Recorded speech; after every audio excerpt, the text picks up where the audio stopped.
ലൈഫിൽ നമുക്ക് സക്സസ് ആവാനായിട്ട് 2 സ്കിൽസ് ഭയങ്കര ഇമ്പോർട്ടൻ്റ് ആണ്. ഫസ്റ്റ് വൺ നമ്മുടെ പ്രോബ്ലം സോൾവിങ് സ്കിൽസും, രണ്ടാമത്തേന്ന് പറയുന്നത് നമ്മുടെ ഡിസിഷൻ മേക്കിംഗ് സ്കിൽസും ആണ്. നമ്മളിൽ പലരും ഒരു ലൈഫിൻ്റെ ഒരു പോയിന്റ് വരെയൊക്കെ ഭയങ്കര ഗൈഡഡ് ആണ്. അതായത് നമ്മൾ പേരൻസ് പറയുന്നതും ടീച്ചേഴ്സ് പറയുന്നതും ഒക്കെ കേട്ടാണ് നമ്മൾ ജീവിക്കുന്നത്.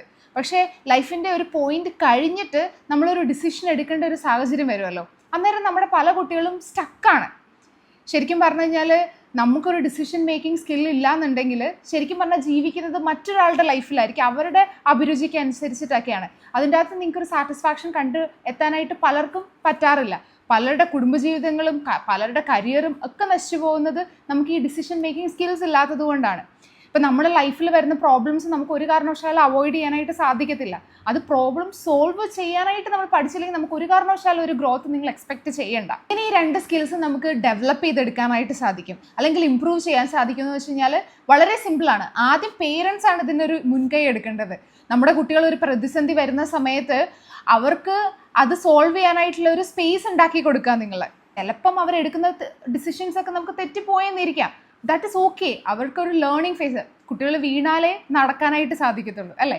അതേപോലെ തന്നെയാണ് ഭയങ്കര ഇമോഷണൽ ആയിട്ടിരിക്കുന്ന സമയത്ത് ഒരു കാരണവശാലും ഒരു ഡിസിഷൻ എടുക്കാതിരിക്കുക. അത് നമ്മൾ ലോജിക്കലി ആയിരിക്കില്ല എടുക്കുന്നത്, ഭയങ്കര ഇമോഷണലി ആയിരിക്കും ഒരു ഡിസിഷൻ എടുക്കുക. അപ്പം അതിൽ ചിലപ്പോൾ നമ്മൾ റിഗ്രറ്റ് ചെയ്യേണ്ടതായിട്ട് വരും. ഇമോഷണലിൻ്റെ പുറത്തൊക്കെ നമ്മളൊരു ഡിസിഷൻ എടുത്തു കഴിഞ്ഞാൽ അത് നിങ്ങൾ പ്രത്യേകം ശ്രദ്ധിക്കേണ്ട ഒരു കാര്യമാണ്.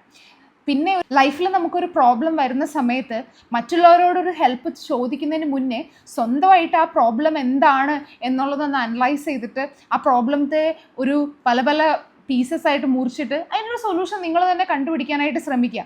ഒരു 3-4 സൊല്യൂഷൻ ആണെന്നുണ്ടെങ്കിൽ നിങ്ങൾ കണ്ടെത്തുക.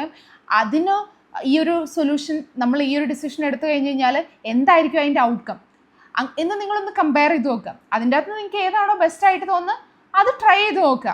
മനസ്സിലായോ? അപ്പോൾ ഇങ്ങനെയുള്ള ചെറിയ ചെറിയ കാര്യങ്ങളോട് കൂടിയിട്ട് മാത്രമേ നമുക്കിത് ഇമ്പ്രൂവൈസ് ചെയ്ത് കൊണ്ടുവരാനായിട്ട് സാധിക്കത്തുള്ളൂ.